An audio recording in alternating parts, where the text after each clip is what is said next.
إن الحمد لله نحمده ونستعينه ونستغفره ونؤمن به ونتوكل عليه ونعوذ بالله من شرور أنفسنا ومن سيئات أعمالنا من يهده الله فلا مضل له ومن يضلله فلا هادي له وأشهد أن لا إله إلا الله وحده لا شريك له وأشهد أن محمدا عبده ورسوله صلى الله عليه وسلم اللهم صل على محمد وعلى آل محمد كما صليت على إبراهيم وعلى آل إبراهيم إنك حميد مجيد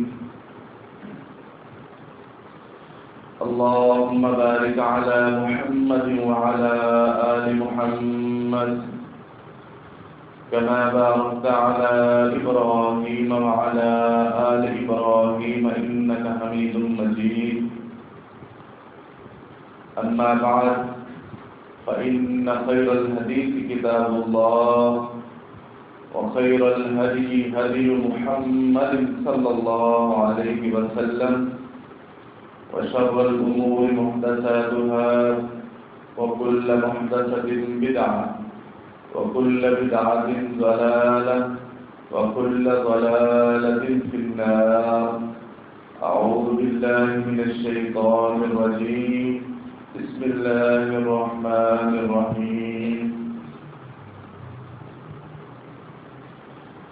يا أيها الناس اتقوا ربكم الذي خلقكم من نفس واحدة وخلق منها زوجها وبث منهما رجالا كثيرا ونساء واتقوا الله الذي تساءلون به والأرحام إن الله كان عليكم رقيبا يا أيها الذين آمنوا اتقوا الله حق تقاته ولا تموتن إلا وأنتم مسلمون يا أيها الذين آمنوا اتقوا الله وقولوا قولا سديدا يصلح لكم أعمالكم ويغفر لكم ذنوبكم ومن يطع الله ورسوله فقد فاز فوزا عظيما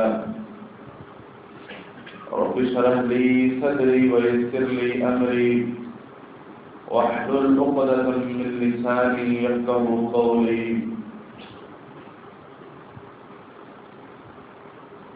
معزز سامعین و سامعات،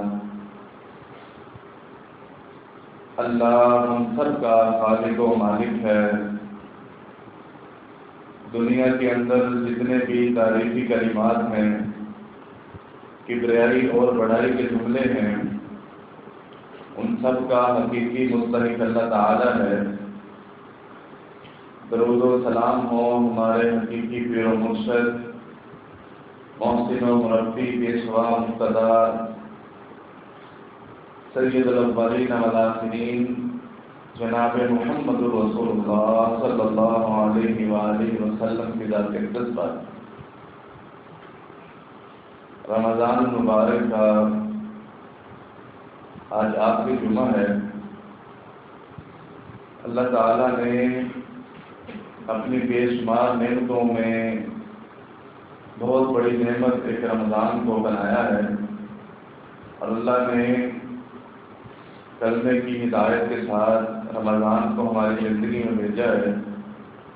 پھر ہم نے اپنی وسعت کے مطابق، اپنی طاقت کے مطابق اس رمضان سے اپنے نصیبے کے اندر نیکیاں اور فضائل کمانے کی کوششیں کی ہیں۔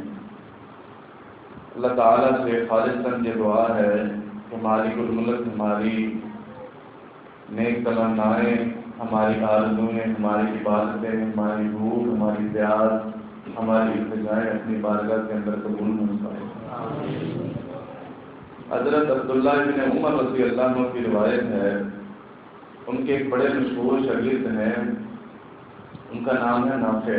وہ تابعی ہیں اور بہت بڑے محدث ہیں اور بڑے بڑے محدثوں کے استاد ہیں. انہوں نے ایک دفعہ اپنے استاد یعنی کہ عبداللہ بن عمر رضی اللہ عنہ سے پوچھا. عبداللہ بن عمر بڑے جلیل القدر صحابی ہیں, بڑے بہادر صحابی ہیں اور یہ بھی بڑے محدث ہیں صحابہ میں سے. رسول اللہ صلی اللہ علیہ وسلم کے عقد میں آپ کے نکاح میں ان کی بہن تھی جن کا نام تھا ام المؤمنین سیدہ حفصہ رضی اللہ عنہا. آپ نے ایک دفعہ ان سے کہا کہ آپ کا جو بھائی عبداللہ ہے یعنی کہ عمر رضی اللہ عنہ کی بیٹی حفصہ اور عبداللہ کی بہن یہ بھی عمر رضی اللہ عنہ کے بیٹے, ان سے ایک مرتبہ ابن عمر کے بارے رسول اللہ صلی اللہ علیہ وسلم نے کہا کہ آپ کا جو یہ بھائی ہے نا یہ سنت سے بہت محبت کرتا ہے اور اس کا حدیث کے علم کے ساتھ بہت لگاؤ ہے. یعنی کہ رسول اللہ صلی اللہ علیہ وسلم ایک اپنے صحابی کے بارے میں یہ بتا رہے ہیں کہ اس بندے کا سنت کے ساتھ بہت گہرا تعلق ہے. رسول اللہ صلی اللہ علیہ وسلم کہہ رہے ہیں کہ جن کے کام کی سنت بنتے ہیں. تو نافع رحمہ اللہ جو تابعی ہیں انہوں نے ایک مرتبہ انہی سے پوچھا عبداللہ بن عمر رضی اللہ عنہ سے کہ حضرت جی یہ بتائیں کہ آپ کی زندگی کی سب سے بڑی خواہش کیا ہے, سب سے بڑی خواہش. تو وہ کہنے لگے کہ میری زندگی کی سب سے بڑی خواہش یہ ہے کہ اللہ تعالیٰ میری ایک نیکی قبول کر لے, صرف ایک نیکی. رسول اللہ صلی اللہ علیہ وسلم کی بشارت ہے اس کے بارے میں. یہ صحابہ کرام کا طرز عمل ہوتا تھا اور ہم بھی اللہ تعالیٰ سے یہی دعا کرتے ہیں کہ ہماری عبادت اللہ کے معیار کی نہیں ہے, لیکن ہم اللہ سے التجا یہ کرتے ہیں کہ اللہ آپ ہماری نیکیوں کو قبول فرمائیں. اللہ تعالیٰ نے ہمیں تفسیر کا موقع دیا ہے, ہم کو سننے کا, مجھے سنانے کا. یہ بہت ہی مبارک سلسلہ ہے. سورۃ البقرہ کی ہم تفسیر کر رہے ہیں. اللہ تعالیٰ نے اس کے آغاز سے مومنین کا تذکرہ کیا ہے جیسے کہ ہم نے آپ کو بیان کیا ہے. اس کے بعد پھر 2 آیات کے اندر کفار کا تذکرہ کیا ہے. پھر اس کے بعد اب منافقین کا اللہ تعالیٰ 13 آیات کے اندر تذکرہ کر رہے ہیں جس میں سے چند ہم نے بیان کی ہیں. اعوذ باللہ من الشیطان الرجیم وَإِذَا قِيلَ لَهُمْ آمِنُوا كَمَا آمَنَ النَّاسُ. اللہ تعالیٰ فرماتے ہیں کہ وَإِذَا قِيلَ لَهُمْ آمِنُوا, جب ان منافقین سے کہا جاتا ہے کہ تم ایمان لے کے آؤ, کما آمن الناس, جس طرح کے یہ لوگ ایمان لے کے آئے ہیں. امام ابن جریر طبری رحمہ اللہ تعالی اپنی تفسیر طبری کے اندر لکھتے ہیں عبداللہ بن عباس رضی اللہ عنہ اور عبداللہ بن مسعود رضی اللہ عنہ کی سب کے ساتھ کہ الناس سے مراد یہاں پر دونوں صحابی بیان کرتے ہیں کہ جو دونوں مفسر ہیں قرآن مجید کے, وہ بیان کرتے ہیں کہ الناس سے مراد یہاں صحابہ کرام ہیں کہ اللہ تعالیٰ رسول اللہ صلی اللہ علیہ وسلم کے ذریعے یہ پیغام دے رہے ہیں منافقوں کو کہ آپ صحابہ جیسا ایمان لے کے آؤ. اور وہ جواب میں کیا کہتے تھے, اللہ تعالیٰ نے وہ جواب بھی ذکر کیا ہے. قالوا انؤمن كما آمن السفهاء, وہ آگے سے سب کہتے تھے, قالوا جمع کر دیا, تمام منافقین ایک ہی جواب دیتے تھے, کیا ہم ایمان لے کے آئے ان بیوقوفوں کی طرح. صحابہ کرام کو کہتے تھے کہ ہم ان کی طرح ایمان لے کے آئے. دور قدیم کے اندر جو منافقین تھے نا, وہ صحابہ کرام کو کہتے تھے کہ ان کے اندر وہ کوالٹی نہیں کہ یہ دنیا کے اندر رہ سکے. اور دور جدید کے جس دور میں ہم سانس لے رہے ہیں, اس دور کے منافقین کہتے ہیں کہ صحابہ کرام کے اندر ایمان کا وہ لیول نہیں تھا جو ایک نبی کے صحابہ میں ہونا چاہیے. کہتے ہیں, آپ کو بھی پتا ہے, مجھے بھی پتا ہے, وہ کہتے ہیں صحابہ کے اندر وہ ایمان ہی نہیں تھا. دور قدیم کے منافقوں کا اور طرز عمل تھا, دور جدید کے منافقوں کا اور طرز عمل ہے. اللہ تعالیٰ نے ان دونوں طرز کے ہر طرح کے منافقین کے اللہ تعالیٰ نے اس آیت کے اندر تردید فرمائی ہے اور یہ معیار قائم کیا ہے کہ جتنا بھی بگڑا ہوا انسان ہو, کیونکہ منافق جو ہے نا وہ ایک کافر سے نکلتا ہے. اللہ تعالیٰ نے کافروں کے لیے صرف جہنم لکھا ہے, اور منافقوں کے لیے قرآن مجید میں لکھا ہے ان المنافقین فی الدرک الاسفل من النار، منافقوں کو اللہ تعالیٰ جہنم کے سب سے نچلے گڑھے میں داخل کرے گا۔ تو اللہ تعالیٰ نے ان کے لیے میں آج یہ قائم کیا ہے کہ وَإِذَا قِيلَ لَهُمْ آمِنُوا كَمَا آمَنَ النَّاسُ، کہ اگر آپ نے بھی اللہ کے ہاں بہترین قرار پانا ہے منافقین نے بھی، تو بھی آپ صحابہ جیسا ہی ایمان لے کے ہیں۔ تو معیار قائم کیا اللہ تعالیٰ۔ تو وہ صحابہ کرام کو بے وقوف کس لیے سمجھتے تھے کہ وہ نہ کہتے تھے کہ آپ نہ یہودیوں سے بنا کے رکھو، مثال کے طور پر ایسے وہ کہتے ہیں وہ مان لیا کرے، وہ تو ان کا ڈھنڈ سے بڑا مضبوط ہے، آپ فارغ مکہ سے بنا کے رکھیں، آپ روم و فارس سے بنا کے رکھیں۔ ان لوگوں کو دنیا کی سمجھ نہیں ہے، ان کے اندر وہ مفاہمت نہیں ہے۔ منافقین صحابہ پر اعتراض کرتے تھے جس وجہ سے وہ کہتے تھے کہ یہ بے وقوف ہے، انہیں پتہ ہی نہیں ہے کیسے مفاہمت کی جاتی ہے، انہیں پتہ ہی نہیں ہے سیاست کیسے کی جاتی ہے، یہ پتہ نہیں کس چیز سے کیا سوچ کے رکھتے ہیں۔ ہم انہیں کہتے کہ یہ کام نہ کرو، یہ پھر بھی کہتے کہ نہیں کلمت حق کے لیے ہم نے ایک ہی طرف رہنا ہے، محمد صلی اللہ علیہ وسلم ہی کا ساتھ دینا۔ اس وجہ سے وہ سمجھتے کہ یہ بے وقوف ہے، انہیں پتہ ہی نہیں کہ دنیا داری کیا ہوتی ہے۔ حالانکہ ایک دائمی انعام کے لیے اور ایک مستقل انعام اور مستقل حیثیت کے لیے اگر کوئی بندہ عارضی چیز کو چھوڑ دے تو وہ بے وقوف نہیں ہوتا، حقیقت میں وہی سمجھدار ہوتا ہے۔ اگر کسی کو کہا جائے کہ آپ ابھی 1 روپیہ دے دو یا پھر آپ 10 دن ٹھہر کے اس کے بعد 1000 روپئے دے دینا، تو وہ سمجھدار بندہ وہ جو ہوگا وہ کہتا ہے 10 دن کا صبر ہے نا، اس کے مطابق ہی رہنا ہے، 1000 ملے گا اس کے بعد۔ ابھی میں نے جھپٹا ماروں گا تو 1 دن میرے ہاتھ لگے گا، شاید وہ بھی مجھ سے چھین لیا جائے۔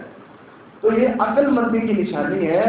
آگے اللہ تعالیٰ نے کسی بات کی تعریف فرمائی ہے کہ الا انہم سفہاء ولکن لا یعلمون، خبردار اللہ تعالیٰ سب کو ہوشیار کر کے بتا رہے ہیں کہ آپ نے جو پیچھے بیان کیا ہے نا کہ منافقین سے جب یہ کہا جاتا تو جواب میں یہ کہتے کہ اصل بیوقوف تو وہ ہے، ہم ان جیسا ایمان لے کے آئے۔ تو اللہ تعالیٰ کہتے ہیں خبردار ہوشیار ہو کر سنو توجہ کے ساتھ کہ انہم سفہاء، بے شک یہی بیوقوف ہے، ولکن لا یعلمون، لیکن انہیں پتہ نہیں ہے کہ یہ کیا بیوقوفی کر رہے ہیں۔ بیوقوفی یہ کر رہے ہیں کہ ایک بندہ ہے وہ عارضی چیز کے لیے دائمی چیز کو چھوڑ رہا ہے، یعنی کہ دنیا عارضی ہے، اس کے لیے وہ منافقت اپنا کر ایمان کو چھوڑ رہا ہے، اور اس کے بعد کیا کر رہا ہے، اللہ سے نہیں ڈر رہا کہ اللہ تعالیٰ کو سامنا ہوگا، اللہ تعالیٰ روزے معاشر سامنے کھڑا کریں گے، اللہ تعالیٰ نامہ اعمال میں لکھوا رہے ہیں، میرے سامنے وہ پڑھا جائے گا، میرے ہاتھ میں تھمایا جائے گا، میری نیکیوں کا وزن ہوگا، محمد صلی اللہ علیہ وسلم سچے پیغمبر ہیں، ہمارے درمیان موجود ہیں، کافر کچھ نہیں کر سکیں گے، اللہ کی مدد سامنے آ رہا، وہ کچھ نہیں سوچتے، وہ صرف یہی سوچتے ہیں کہ ہم نے اپنی جان کو محفوظ رکھنا ہے، اپنے آپ کو بچا کے رکھنا ہے، ان سے اندر ہاتھ ملا کے رکھنا ہے، ان سے بھی ہاتھ ملا کے رکھنا ہے۔ اللہ تعالیٰ کہہ رہے ہیں اصل بیوقوفی تو یہ ہے کہ آپ اللہ سے ڈرنے کی بجائے اپنے ساتھ رہنے والوں سے ڈر رہے ہیں جان کے خطرے کی وجہ سے۔ یہ پرلے درجے کی جہالت ہے۔ جس کے ہاتھ میں جان ہو، جس کے ہاتھ میں سانسوں کا تسلسل ہو، جس کے اشاروں سے زندگی کا نبض و نظم و ضبط جاری ہو، ان سے ڈرنے کی بجائے ہم اس کے بنائے ہوئے مخلوق سے ڈریں، اس کو چھوڑ کر اس سے خوف کھائیں، تو اللہ تعالیٰ کہتے ہیں حقیقت میں یہی بیوقوفی ہے۔ اور آج یہ وقت نبی علیہ السلام کی ہجرت اور آپ کی بعثت سے اب تک یہ جو دنیا ہے، اب تک یہ زمانہ 100 سال کی 14 قرن میں بدل چکا ہے، اور ہر دور کے منافقین کا یہی تجزیہ بن رہا ہے کہ جو وہ صحابہ کہتے تھے، آج وہ صحابہ کے ماننے والوں کو، صحابہ جیسی زندگی اپنانے والوں کو، صحابہ جیسا عقیدہ اپنانے والوں کو ہمیشہ سے یہی کہتے رہے کہ ان جیسا بیوقوف کوئی نہیں، ہم ان جیسا ایمان لے کے آئے۔ آپ آج اپنے دور کے اندر دیکھیے، آج اپنے وقت کے اندر دیکھیے، اب کسی کو کہو نا کہ یہ سنت ہے، یہ صحابہ کا طریقہ ہے، لباس ایسا پہننا چاہیے، آپ کی شکل وضع اس طرح ہونی چاہیے، تعلیم اس معیار کی ہونی چاہیے، اس کی بنیاد یہ بنانی چاہیے، تو وہ کہیں گے آپ کو کیا پتا، یہ تو ہے ہی بیوقوف، انہیں پتہ نہیں ترقی کیا ہو رہی ہے، انہیں پتہ ہی نہیں ہے کہ دنیا کہاں سے کہاں پہنچ چکی ہے، انہیں پتہ ہی نہیں ہے کہ ہم نے کیسے جدیدیت کی طرف جانا ہے، کیسے ہم نے ترقی پسند بننا ہے، کس طرح ہم اپنے آپ کو زیادہ امپروو کر کے اوپر لے کے جا سکتے ہیں مولویوں کے اوپر۔ کیا آج یہ جملے زبانیں جیسے عام نہیں، ان کو کیا پتہ ہے کیا کرنا چاہیے؟ مولوی جن کی باتیں کرتے ہیں نا، انہوں نے بغیر سود کے، بغیر ظلم کے، بغیر کسی کے ساتھ ناانصافی کے، بغیر کسی کا حق مارے، بغیر کسی کے گھر برباد کیے، بغیر کسی کی جان لیے، بغیر کسی پر ظلم و ستم ڈالے 22 لاکھ مربع میل پر حکومت کی ہے، اور سیدنا عثمان نے 52 لاکھ مربع میل پر حکومت کی ہے۔ پھر سیدنا امیر معاویہ رضی اللہ عنہ آج یورپ جن بنیادوں پر کھڑا ہے انسانی حقوق کی، وہ ساری ہی صحابہ کرام کی زندگیوں کے اوپر نچوڑ ہے۔ ہمارا پاکستان صرف 7 لاکھ اور اس کے بعد پلس کچھ ہزار ہے، کتنا مربع میل ہے، کتنے لاکھ، وہ 22 لاکھ مربع میل پر حکومت۔ یہ دعوت معمولی دعوت نہیں ہے، یہ منزل من اللہ ہے، یہ اللہ کی طرف سے دی ہوئی ہے۔ اس کے اندر تجارت کے احکام بھی ہیں، اس کے اندر معیشت کے احکام بھی ہیں، اس کے اندر معاشرت کے احکام بھی ہیں، اس کے اندر سیاست کے احکام بھی ہیں، اس کے اندر گھریلو زندگی کے احکام بھی ہیں، اس کے اندر معاشرتی زندگی کے احکام بھی ہیں، اس کے اندر بین الاقوامی تعلقات کے احکام بھی ہیں، اس کے اندر آپ نے اپنے سرحدوں کی حفاظت کیسے کرنی اس کے ہیں، جنگوں کے نظام اس کے اندر سارے اللہ تعالیٰ نے ایسے نہیں کہا کہ ان الدین عند اللہ الاسلام، ایک پوری کائنات کو تخلیق کرنے والا رب ایسا ناقص دستور نہیں دے سکتا کہ جو اس دنیا کو سنبھال نہ سکے۔ میرا رب ساری کائنات کا خالق ہے، اس نے صرف سعودی عرب یا مصر، عراق، ایران کو نہیں بنایا، ساری کائنات کو بنایا ہے۔ اتنے بڑے بڑے سیارے، سائنسدان کہتے ہیں کہ زمین سے کروڑ ہاتھ بڑے اس دنیا کے اندر سیارے ہیں کہ اگر ان میں سے ایک سیارہ زمین سے ٹکرا دیا یہ پاس ہو جائے، یہ ان کی باتیں آپ کو بتا رہا ہے۔ تو اتنے بڑے بڑے سیاروں کا جو خالق ہے وہ کیا ایسا دستور بھیجے گا کہ جو ناقص ہو؟ تو وہ کہتے ہیں کہ یہ تو بے وقوف ہے، ان کی باتیں ہم مانیں، جنہیں پتہ ہی نہیں جدیدیت کیا ہوتی ہے، اور ان کا اپنا طرز عمل انہی کا جن کا ہم تذکرہ کر رہے ہیں منافقوں جیسے طرز عمل، انہیں کا اپنا طرز عمل منافقوں جیسا کہ جب دین کے اوپر ضرب کی بات آئے گی نا، مثال کے طور پر کسی دین والے نے، کسی مولوی نے کوئی ایسا کام کر دیا اس کو بڑی بڑی ہیڈ آئے گی، یہ میڈیا کو اوپر لائیں گے، وہ جی مولوی نے یہ کر دیا، اور جی مولوی نے یہ کر دیا، اس کا مقصد کیا ہوتا ہے؟ وہ دین کو بدنام کرے۔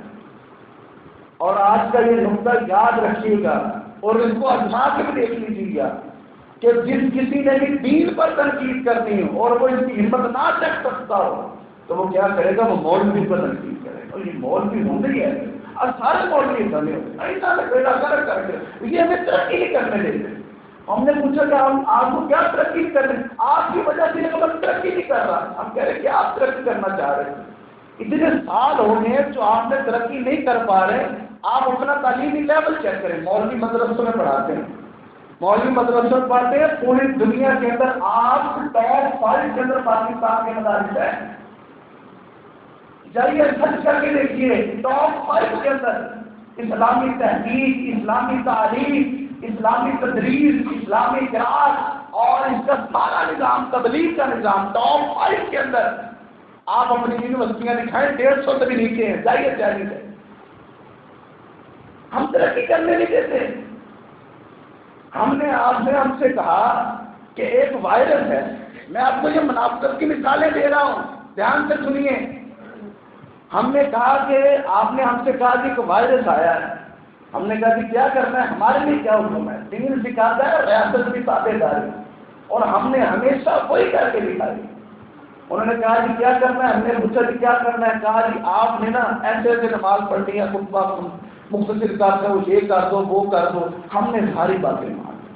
ہاں وہ ایسی باتیں جو اجازت ہم نہیں لے سکتے، مثال کے طور پر ہمارا بالکل کلی سیدھا سا موقف ہے، میں نے یہاں بھی بیان کیا تھا جب اعلان گھر تک میں کروایا تھا، تو میں نے تب بھی کہا تھا کہ اگر وہ حکومت آپ کو کہتی کہ آپ مل کر نماز، ایسے مل کر نماز نہیں پڑھنا، آپ نے وہ زور زبردستی کرتی آپ نہیں پڑھ سکتے، نہیں آپ کے اندر استعداد ہے، تو پھر آپ اپنے گھر کے اندر ہی پڑھیں۔ جماعت وقفے کے ساتھ نہیں ہوتی، آپ ایسے وقفہ رکھیں جتنا مرضی پیچھے چلے، اس طرح بچے کے ساتھ نماز نہیں ہوتی. یہ سیدھا اس کی ہم طاقت نہیں رکھتے ہیں اپنی طرف سے کہ پڑھ لو نماز. وہ پتہ نہیں جنہوں نے کہا ہے وہ کیسی طاقت رکھتے ہوں گے. شریعت کے اندر ایسے جماعت نہیں ہوتی. اس کا ایک رخصت دی ہے اللہ تعالیٰ نے. آپ کو اتنی جو مصیبت پڑی ہے نا آپ اپنی اپنی پائے تو پھر ہم نے ان کی باتیں مانی. لیکن ایک جو ہے نا وہ سیدنا علی رضی اللہ عنہ کی نا محبت کے اندر وہ اس وائرس جو لوگوں کی جانیں لے رہا ہے دھڑا دھڑ. لوگ مر رہے ہیں روز کے پتہ نہیں کتنے لوگ مر رہے ہیں اور خبریں آئی ہیں آج کتنے مر گئے روز 100 کو 150 اس کے اندر اضافہ ہو رہا ہے. تو انہوں نے کیا کیا جی انہوں نے کہا جی ہم تو جلوس نکال لیں گے ہماری تو محبت کے اندر کمی آ جائے گی. انہوں نے پھر جلوس نکال کے دکھایا اور جن پولیس والے ہماری مسجدوں پر چھاپے مارتے تھے نا وہ پرے پرے ہو جاتی کھلے کھلے ہو جاتی پیچھے پیچھے ہو جاتی فلاں آ رہا ہے جی فلاں آ رہا ہے. تو پھر وہ کیا کرتے تھے انہیں پولیس والوں نے جب جلوس کو روکنا چاہا تو انہوں نے ڈنڈے مار کے ان کو پولیس تھانے کے اندر بند کر دی. انہوں نے علی کی محبت جو ایک صحابی ہیں جو مسلمانوں کے چوتھے خلیفہ ہیں جو نبی کے غلام ہیں اور ہمارے آقا ہیں علی المرتضیٰ صحابی ہیں ان کی محبت پر واجبی جلوس ہے. اور جو نماز ہے جو اللہ کی محبت کی نشانی اس پر پابندی. نماز اللہ کی محبت کی نشانی ہے. نبی اکرم صلی اللہ علیہ وسلم جن کے پہلے گناہ بھی معاف ہیں بعد والے گناہ بھی معاف ہیں. آپ کائنات کی سب سے عظیم ہستی ہیں. جنت کے اندر سب سے پہلے آپ نے جانا ہے. روز قیامت اللہ تعالیٰ صرف آپ ہی کو شفاعت کبریٰ کا حق دیں گے.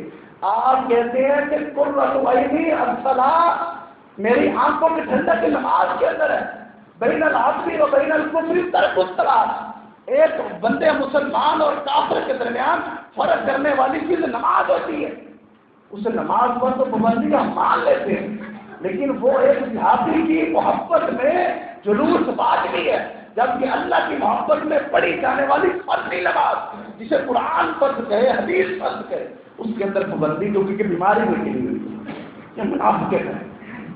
پھر اگر کوئی مولوی جمعہ پڑھائے یا کوئی مقتدی نماز پڑھے مسجد کے اندر کیمرے لا کے گھس جاتے ہیں. آپ سب نے دیکھا میں نے بھی دیکھا اور یہ تصویریں سر عام مشہور ہیں. آپ دیکھیں سوشل میڈیا پر وہ ایسے کیمرے دیواروں کی سوراخوں کے اندر گھسائے ہوئے اور دیکھیں اور جا کر پولیس والے چھاپے مارے بدتمیزی کر رہی عورت ہونے کے باوجود مردوں کے ساتھ انہیں گالیاں دے رہی ہیں انہیں دھمکیاں دے رہی. تمہاری ہمت کیسی نماز پڑھنے کے اندر جا کر جاؤ یہاں سے دفع ہو یہ وہ فلاں بھی.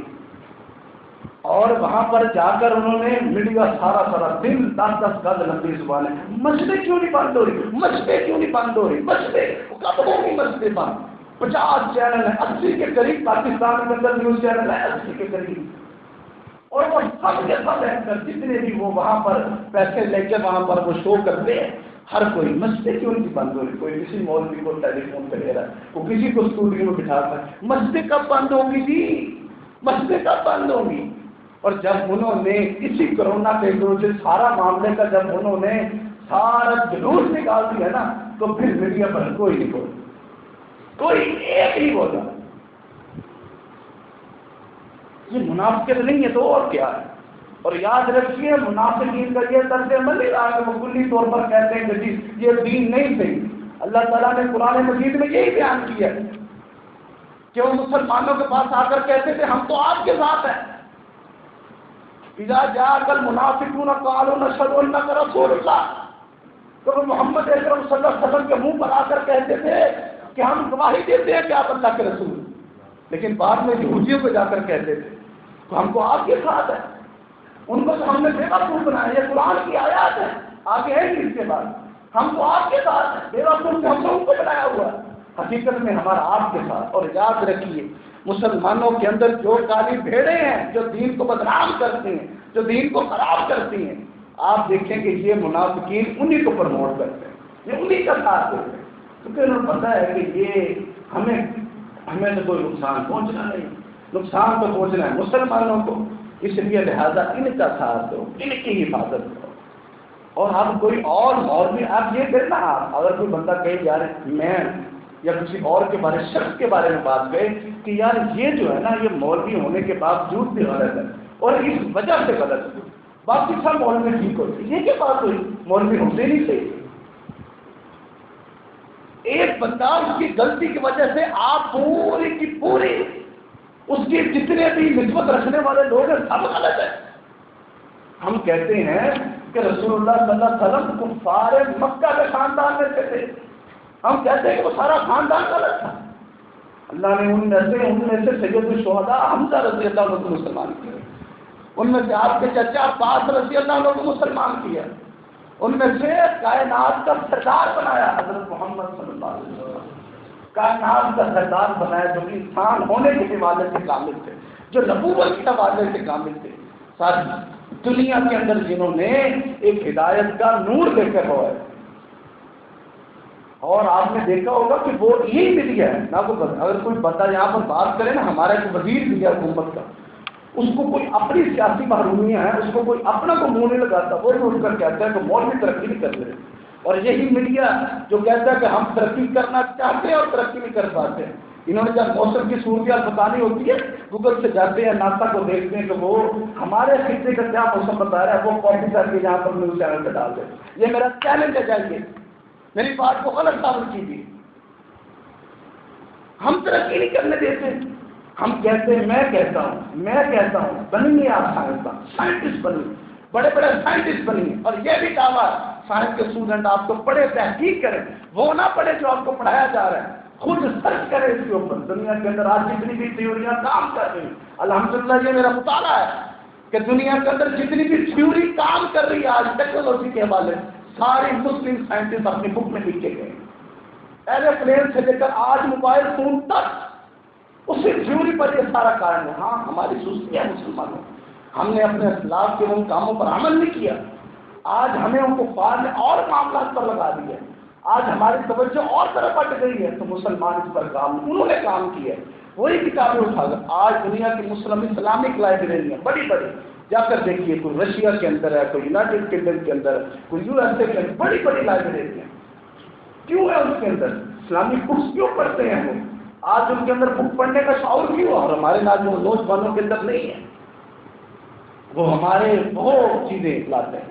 اچھا میں بات آپ کو بتا رہا تھا تو کبھی ترقی نہیں کرنے دیتے, تو اس لیے جب کوئی مسئلہ بنتا ہے نا تو وہ ہائی لائٹ آتی ہے اور سب کا بیان آتا ہے. کیا کرنا چاہیے, یہ جو مدرسے بند ہونے چاہیے, مدرسے بند ہونے چاہیے, ان کا نصاب نہیں چاہیے, ان کو ہمارے والا نصاب پڑھاؤ, یہ نصاب نہیں ان کا چاہیے.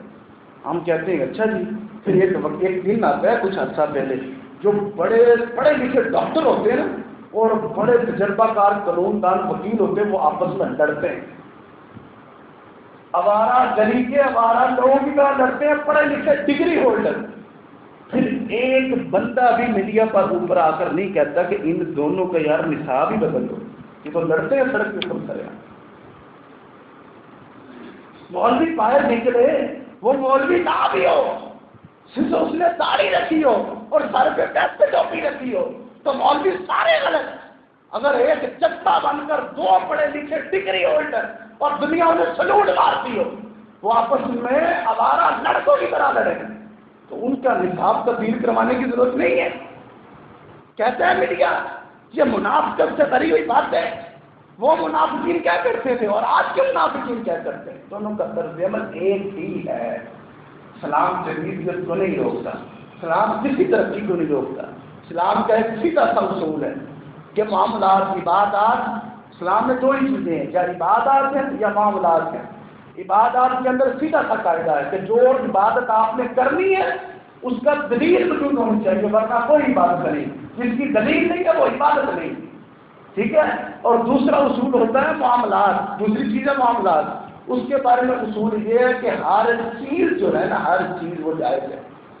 جو ناجائز ہے اس کی دلیل شریعت میں, شریعت میں نہیں ہے کہ آپ تجربات نہیں کر سکتے, زمین و آسمان کے اندر آپ مشاہدے نہیں کر سکتے. اللہ تعالیٰ تو خود کہہ رہے کل سیروا فی الارض فانظروا کیف کان عاقبۃ المکذبین.